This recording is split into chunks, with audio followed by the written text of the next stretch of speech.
toutes nos planifications, nous avons prévu de l'utiliser cette année. Or, notre année universitaire démarre quasiment. Tout le personnel administratif a repris service. Vous avez vu, les chefs de département sont sur le qui-vive, ils sont présents. Les étudiants sont là, visitent les sites, discutent avec les autorités. Et donc, nous souhaitons un accompagnement. Évidemment, un moment de discussion aussi du CDP qui est à sa phase terminale. Projet extrêmement important qui a aussi changé la vie de l'université, qui a mobilisé toute la communauté estudiantine, le personnel administratif, le père, les autorités. Vraiment, je crois que Bambey a pu fédérer sa communauté autour du CDP, ce qui a donné des résultats, forcément aussi quelques faiblesses dont on discutera aujourd'hui. Là aussi, vous le sentirez dans la discussion, l'après-CDP est une grosse question dans notre université. Et notre souhait, notre vœu, c'est qu'il y ait un après-CDP qui permet de consolider les acquis, mais aussi de corriger là où il y a eu des difficultés pour nous inscrire dans une réelle montée en puissance qui est en train de se faire dans l'université par des recrutements de personnel, par l'augmentation du nombre d'étudiants, l'augmentation des filières, la création de nouvelles filières. Donc c'est devenu réel et nous avons besoin donc de ces deux éléments qui vous ont amené, monsieur le directeur, qui ont amené aussi les responsables de la Banque mondiale pour vraiment stabiliser ces acquis de l'université et faire une montée en puissance sûre et de qualité, parce qu'on s'inscrit dans une démarche qualité et nous souhaitons évidemment l'accompagnement aussi bien de la tutelle, le ministère, que du partenaire précieux, la Banque mondiale. Voilà, donc peut-être vous donner la parole, monsieur le directeur, pour compléter un peu la présentation de votre délégation. Certains n'y étaient pas. Et après, voir comment ouvrir les discussions sur le chantier. Vous remercier d'avoir bien voulu recevoir la délégation de la Banque mondiale en mission de supervision. Comme vous le savez, la Banque mondiale accompagne depuis 2011 le ministère de l'Enseignement supérieur et de la Recherche à travers le PGF-SUP qui, on le disait, en tout cas jusqu'à l'année dernière, était en termes de volume, le premier projet en termes de volume de financement de la Banque mondiale au Sénégal après l'autoroute à péage. Comme l'autoroute à péage est terminée, je pense qu'on est aujourd'hui toujours le PGF-SUP et en termes de volume de financement le premier projet de la Banque mondiale au Sénégal. Monsieur le chargé du projet du PGF-SUP qui vient d'arriver, enfin qui a pris le relais de monsieur Atousek et qui est en place depuis janvier maintenant à Dakar, se fera le plaisir en tout cas de rappeler toute l'importance que la banque accorde au PGF-SUP et l'intérêt que le PGF-SUP, en tout cas les innovations, les réformes majeures que le PGF-SUP a su déclencher dans le système de l'enseignement supérieur, aidant ainsi le gouvernement à mettre en place les réformes nécessaires pour hisser l'enseignement supérieur aux standards internationaux. Monsieur le recteur l'a rappelé tout à l'heure, l'enjeu de la réunion, c'est la mission de supervision de la banque qui est maîtresse d'œuvre donc de la réunion en termes de suivi de ce qui est en train de se faire, non seulement au niveau des chantiers, mais également au niveau du contrat de performance. Le même exercice est fait dans toutes les universités, au niveau de l'ANAC, avec l'agence de construction pour faire le point sur tout ce qui est infrastructure au niveau de l'enseignement supérieur. Et enfin, un comité de pilotage va faire un peu le bilan. En tout cas, l'enjeu sera surtout de l'évaluation de ce qui a été fait, non seulement en termes de réalisation, en termes d'impact, mais surtout aussi en termes de connaissance des attentes de la communauté. En tout cas, je voudrais au nom du monsieur le ministre de l'Enseignement supérieur remercier le partenaire technique et financier qu'est la Banque mondiale dans le cadre de cet accompagnement. Féliciter et remercier aussi l'université Alioune Diop de Bambey. Nous aurons l'occasion de revenir là-dessus dans le cadre des discussions au niveau du contrat de performance. Je peux laisser la parole à M. Wedout, qui est le chef du projet et en même temps chef de la délégation, pour ses mots et ses attentes. Merci. Magnifiques locaux. On cours de construction, mais en voie d'achèvement. Et je pense que la visite nous montre que les choses avancent dans le bon sens et nous espérons véritablement que ces bâtiments seront livrés dans un délai qui vous permette d'offrir la meilleure qualité de service à vos étudiants pour l'année académique à venir. Comme l'a rappelé le directeur Nian, nous sommes là en mission de supervision, donc c'est pour moi aussi un moment d'imprégnation sur le terrain pour prendre connaissance de vos activités et voir, avoir une appréciation de ce qui se passe dans l'université. C'est aussi un moment important pour nous parce qu'on arrive à la fin du PGF-Sup et nous sommes dans une phase de transition. Nous avons eu l'occasion de rencontrer M. le ministre de l'Enseignement supérieur il y a à peu près 10 jours de cela avec la directrice des opérations de la banque et le directeur éducation au niveau de la Banque mondiale. Nous avons beaucoup échangé sur l'expérience du PGF-Sup, sur l'importance de consolider les acquis du PGF-Sup au niveau du Sénégal et sur la nécessité de continuer, vous l'avez souligné, sur la nécessité de continuer l'après PGF-Sup et la deuxième phase des CDP qui sont à mon avis et de l'avis d'ailleurs de tous les spécialistes au niveau de la banque, une des meilleures expériences et une des expériences réussies dans la région actuellement en Afrique. Nous avons là un projet qui est le plus innovant et qui a été le plus loin possible en matière de réforme d'enseignement supérieur. J'ai eu l'occasion de le dire tout à l'heure dans votre bureau. Alors, je pense que la réflexion est en cours avec les autorités du ministère sur quel type de collaboration nous aurons à la fin du PGF-Sup actuellement.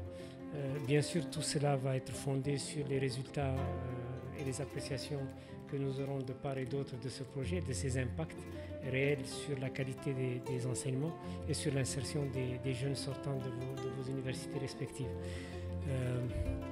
Donc on est à votre écoute et je disais tout à l'heure en plaisantant, en lisant le rapport du CDP, on se demandait presque qu'est-ce qu'on vient superviser tellement la performance de l'université de Bambey est élevée.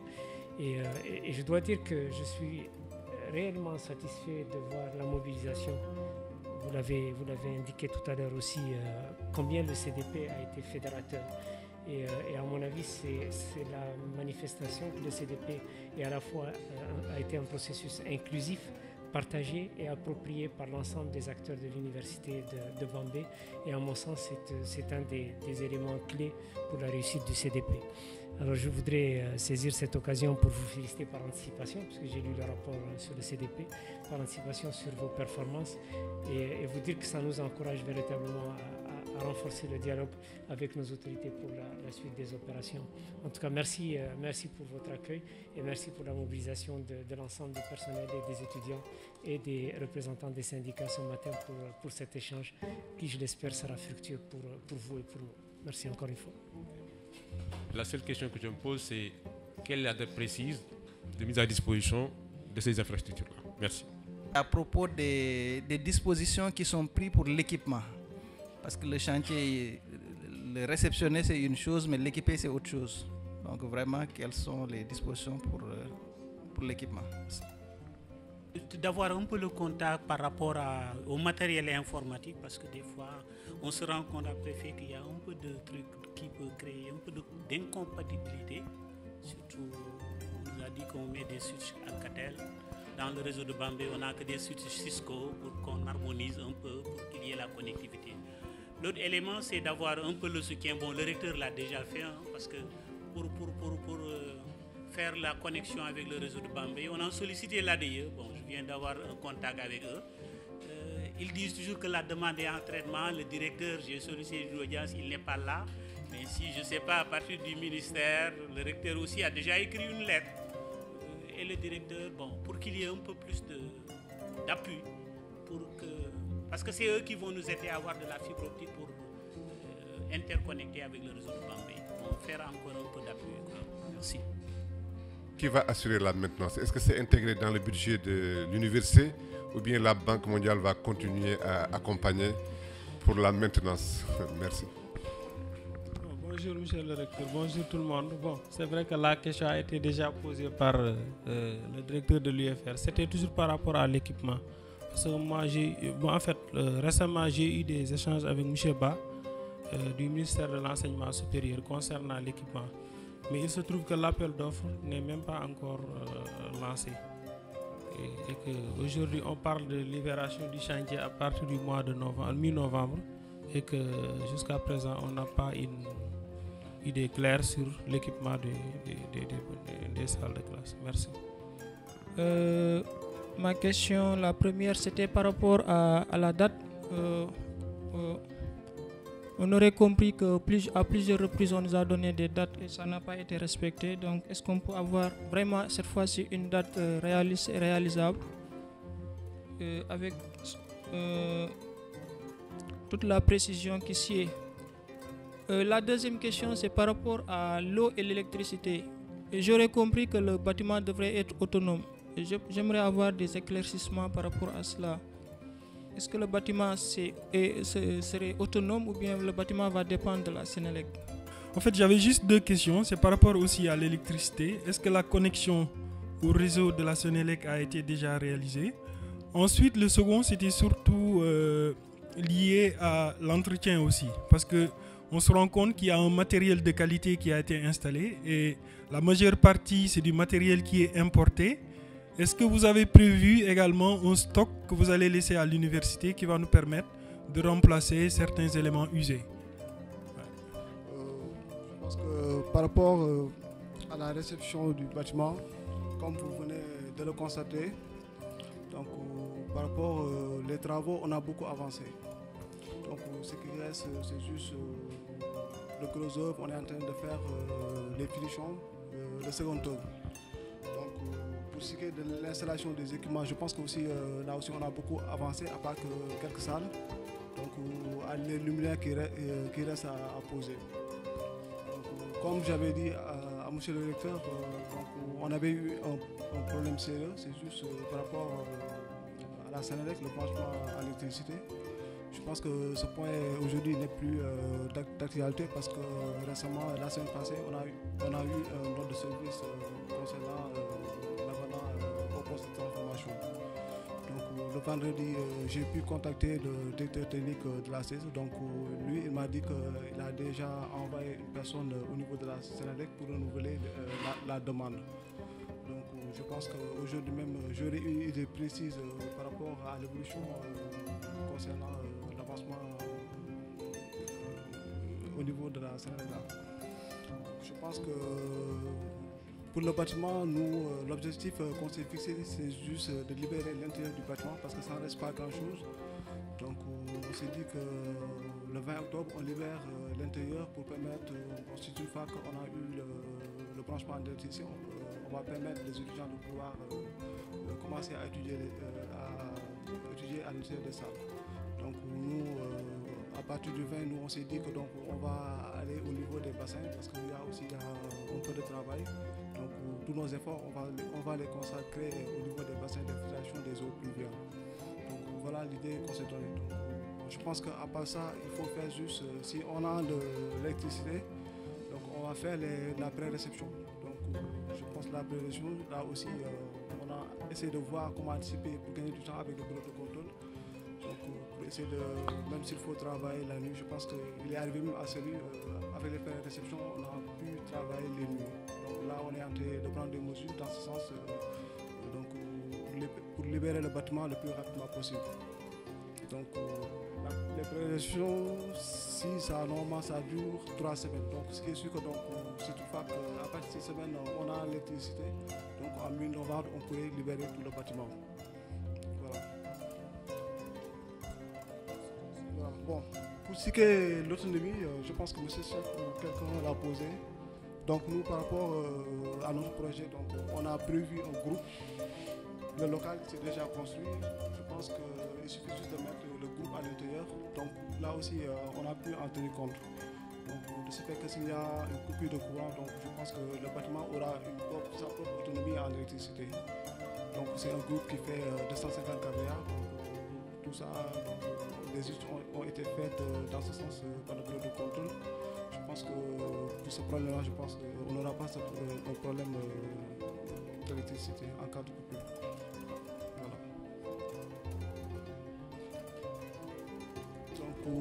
par rapport à la question de M. Sidi Kamal, donc lui, ce qu'il disait, parce que récemment, avec la visite de notre chef de mission, donc nous, pour l'entretien, nous, avant de donner le projet, donc on va faire une étude globale concernant l'entretien.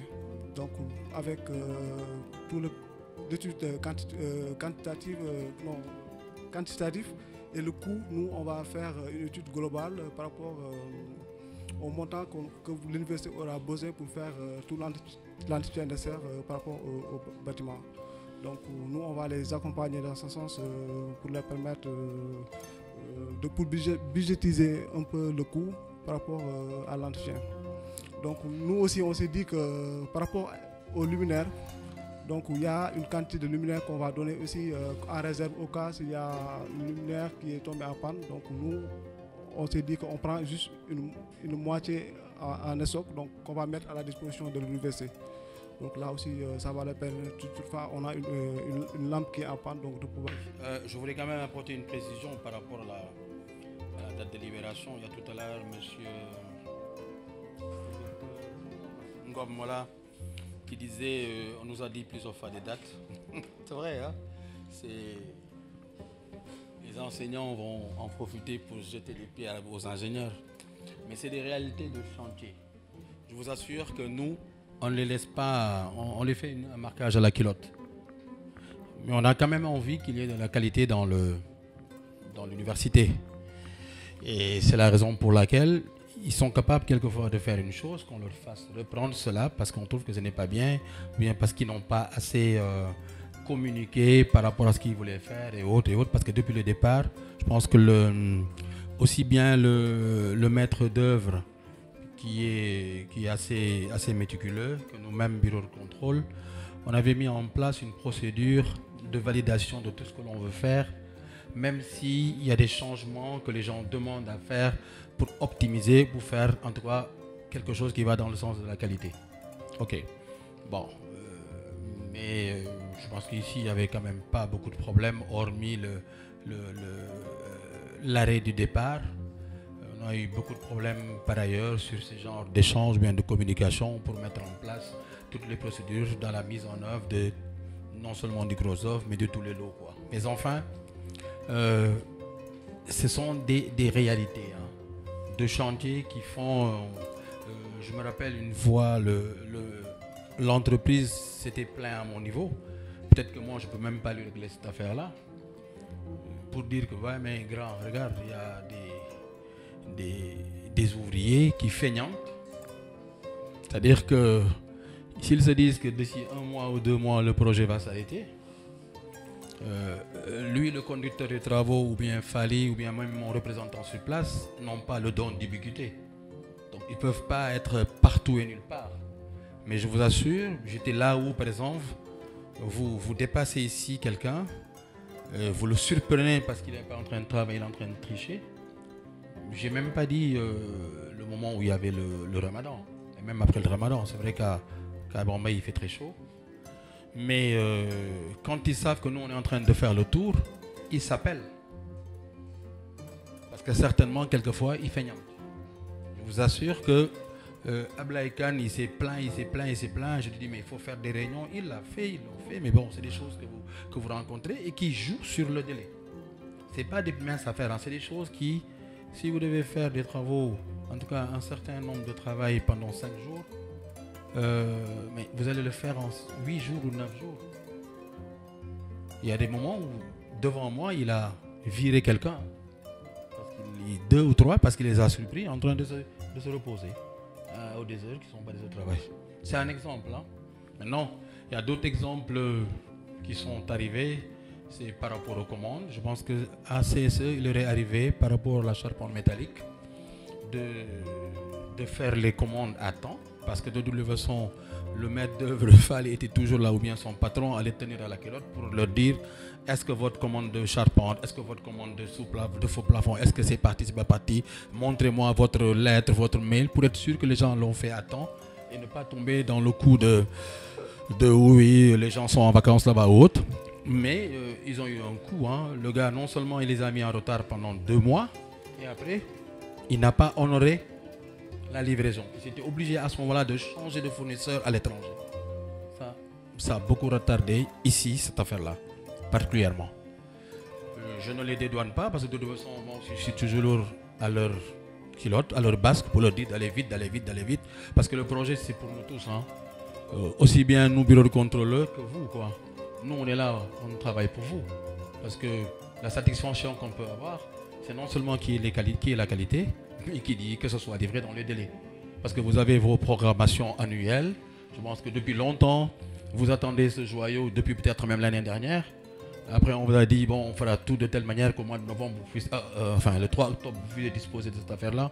Si aujourd'hui, vous n'en disposez pas, je comprends comment vous voulez. Voilà. Mais sachez que tout le monde y travaille. C'est qu'à la rentrée, on aurait. Ensuite, un courrier officiel, très officiel même, hein, parce que c'était adressé, je crois, au ministre de l'Urbanisme, au directeur, si je me trompe, vous disait 2 octobre. Et donc, nous, on avait calé sur 2, parce que je me dis, quand on écrit à une si haute autorité et qu'on dit le 2, vraiment, c'est la première fois que je voyais qu'un compte rendu de chantier soit adressé à un ministre, ampliation au recteur et puis au ministre de l'enseignement supérieur aussi. Hein. Et donc, je disais cette fois-ci, impossible que ça bouge, mais ça a bougé. Donc, je retiens quand même que le 20, il faut libérer l'intérieur du bâtiment. Parce que nous aussi, on ne peut que planifier par rapport à la réalité et on ne peut pas suivre des rythmes de reculer. Hein. C'est-à-dire on recule que quand c'est impératif. On avait vu l'état du bâtiment et dire on le prend à l'anniversaire, c'était impossible, fin juillet impossible, mais maintenant je pense que c'est possible. Il faut travailler nuit et jour parce qu'aussi à la demande de l'autorité, ce qui est normal, c'est que, étant donné que Bambey reçoit son infrastructure, comme d'autres universités, il fallait augmenter le quota des bacheliers et nous en avons tenu compte. Donc on a besoin de ce bâtiment à la fin du mois d'octobre au plus tard, connecté à l'électricité, connecté à l'eau, parce que les enseignants ont planifié pour ça, les étudiants en ont besoin, l'amphi doit être occupé, ça c'est clair. L'amphi doit fonctionner à partir au plus tard du 2-3 novembre.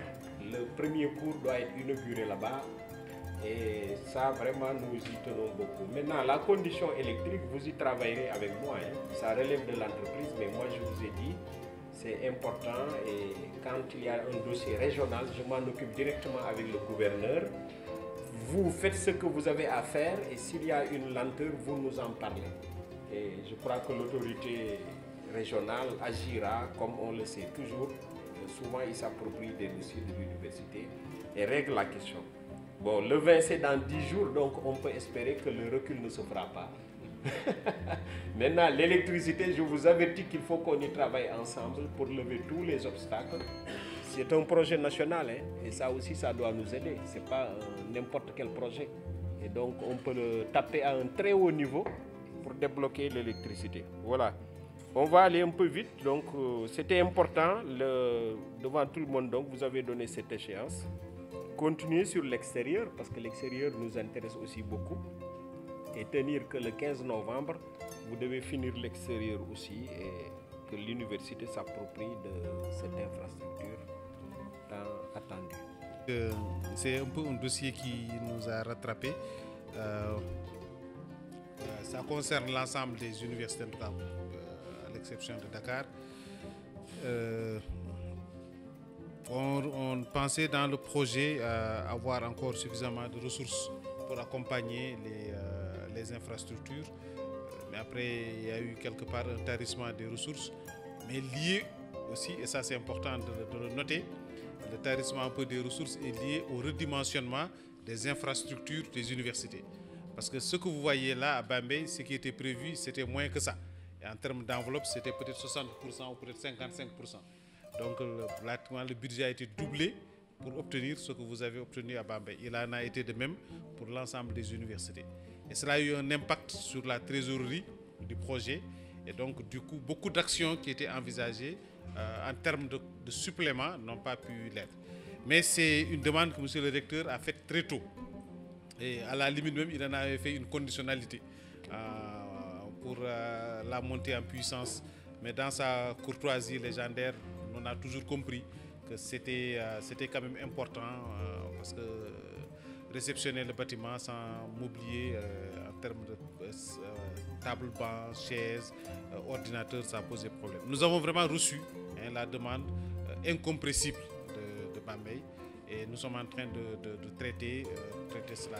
Il y a des poches au niveau du ministère. Le ministère a construit des labos qu'il est en train d'équiper. Donc en rapport avec le ministre, nous sommes en train de voir qu'est-ce qui peut être fait.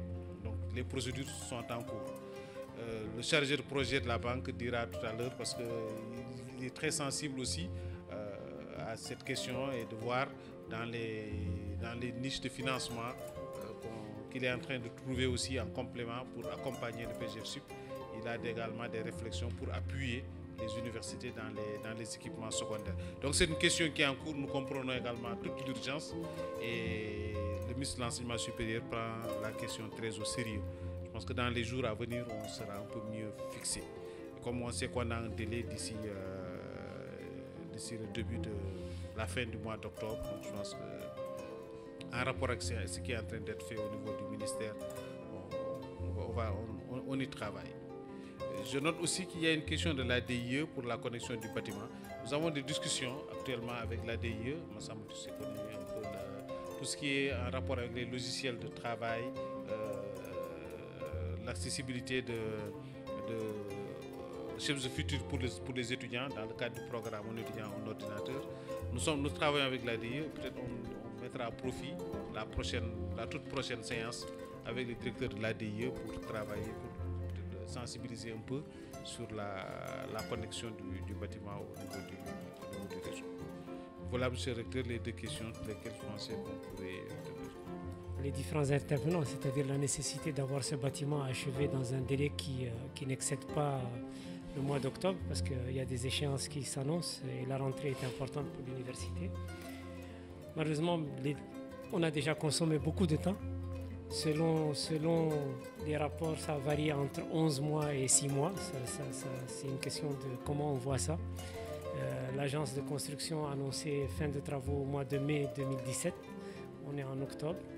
Donc, mais contractuellement, normalement, on devrait avoir fini ce bâtiment en novembre 2016. Et aujourd'hui, on est quasiment à 11 mois de délai consommé. Donc, selon comment on regarde. Mais ce qui est sûr, c'est qu'au mois de juillet dernier, nous avons eu une réunion avec l'agence de construction, Nian et moi. Donc, et ils nous promettaient ce bâtiment pour le mois d'août 2017. Donc vraiment,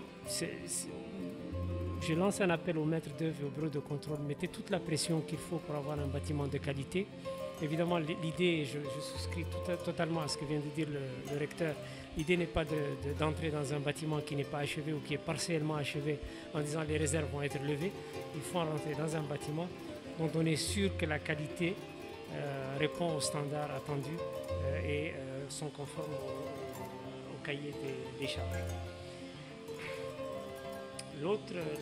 Les autres questions sont liées aux équipements. Effectivement, comme a dit Nian, ce sont des choses qui nous rattrapent aujourd'hui. Les CDP ont été entièrement consommés. Donc cette mission est essentielle pour nous parce qu'elle va nous permettre aussi de faire le point sur les reliquats. Mais il y a une chose que nous ne contrôlons pas.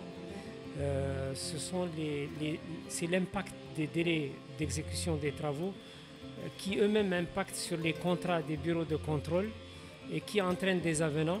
Et donc la succession des avenants vient absorber une partie des ressources qu'on aurait pu réinvestir dans des équipements. Donc si les travaux s'achevaient, on aurait des reliquats importants et on pourrait envisager les choses autrement. C'est pour ça que la réunion que nous allons avoir avec l'agence de construction la semaine prochaine est extrêmement importante pour nous, parce qu'on a besoin de tirer un peu au clair la situation à la fois des travaux complémentaires qui se sont accumulés depuis le démarrage des travaux, des différents chantiers d'ailleurs, et les avenants pour les bureaux de contrôle qui sont pour la plupart achevés depuis un bon moment.